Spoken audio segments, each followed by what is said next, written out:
Olaf. Thank you very much. I will give the talk on behalf of Catherine Amon, who cannot be here today, unfortunately. And after that much enthusiasm for the transapical access, I'm quite happy to continue about... I think it should be okay. Can you hear me? Yes, okay. To continue to speak about transapical access in regards of quality of life. Now, this is my disclosures. At the same time, this might be quality of life in Switzerland, pure air, beautiful countryside, skiing, and nice walking. Now, what we already know is this is a study from back in 2007. The quality of life in patients over 80 after surgery is very good, as well as the raw data for survival. What we also know since partner B and partner A is that transcatheter valve are superior to standard therapy for partner B and are not inferior to surgical therapy in those selected patients in regard of partner A study. And look at this raw data about survival. This is quite impressive. I'm happy to show this again from the partner A study, with very similar outcomes for both groups. We also know that symptoms improve in partner A, comparing transcatheter valves compared to aortic valve replacement. But now what remains is to answer the question, what about quality of life? Mortality is certainly better, symptoms get better, but how do those patients feel afterwards? And our objective was to compare quality of life in high-risk patients after transapical aortic valve replacement and surgical aortic valve replacement. We used two validated questionnaires, the short form 36 and the HAT score, and the study aim was to test the hypothesis that the quality of life following transapical aortic valve replacement was non-inferior to surgical aortic valve replacement. The method, we included 144 patients with severe aortic stenosis from 2007 to 2010.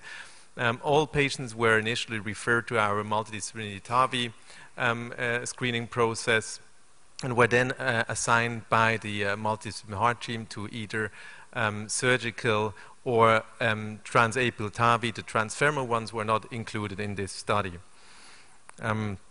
Follow-up was completed over 15 plus minus 10 months. The follow-up was completed for 99.3% of the patients, and we asked additional questions to the SF36 and to the HAT score that included current living conditions and degree of independence at home. We also, for the statistical side, for quality of life prediction from type of treatment, linear regression modeling was used to adjust for confounding factors, logistic Euroscore, STS score, preoperative dyspnea, and preoperative syncope. Now, the baseline characteristics, as you might have expected already, the transapical TAVI group is sicker than the surgical aortic valve replacement group. Age-wise, they're the same. They certainly have a much higher Euroscore and STS score. This is a significant difference, and we get back to the STS score. Please keep that in mind throughout the presentation. Peripheral vascular disease were more prevalent in the TAVI group. Cerebral disease, left ventricular ejection function was about 10 point lower, and syncope were more frequent in this group as well. So sicker patients, as good as it gets in terms of comparison. Concomitant revascularization was more frequent in the surgical group. Prior sternotomy, of course, more frequent in the TAVI group, as well as prior coronary artery bypass grafting. Now, results looking at the survival, you can see here that there was no significant difference at 30-day mortality, 6 months mortality, and 1-year mortality for those two groups, and it remains for the follow-up period of 15 months. Let's have a look first at the HAT score. The HAT score actually look at the scores for depression and anxiety of the patient, something that's quite frequently occurring in patients at this age. And there is no significant difference overall. So this is all summary A. This is the anxiety score and the depression score. No significant difference. In red, you see the surgical, and in green, you can see the transapical. Now, if we only take the 8 points for A and 8 points for D, 8 points means this is the level where anxiety or depression might become of a disease value. Also, there we had no significant difference between surgery and the TAVI population. Looking at the degree of independence, certainly the TAVI patients were more often, required more often major help as compared to the surgical patients, but overall also there's no significant differences between both groups.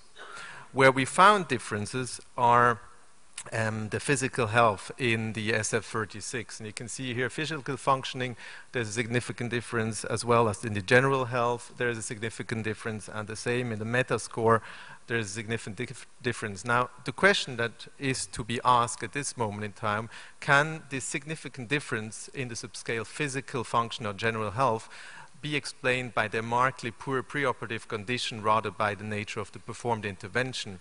And there comes the very interesting answer that in this multivariate regression analysis, we found that the only element linked to this outcome was the SDS score, and the question, or the answer to that question is that for every added 1 point of SDS score, we get a decrease in the physical health score of the SF36 for 2 points in a 100-point scale. This is quite important, bearing in mind the 6% SDF score of this cohort. Now, in conclusion, in elderly high-risk patients, transapical TAVI is not inferior to surgical aortic valve replacement with respect to quality of life. This effect is maintained beyond 1 year after the intervention. Transapical TAVI can achieve similar clinical outcomes, including length of stay, raw survival, and readmission data, as compared to patients undergoing surgical aortic valve replacement with similar risk profiles. And finally, there is a significant correlation between SDS score and quality of life. For every added point in the SDS score, resulting in a decrease of 2 points in the SF36 score. Thank you very much for your attention.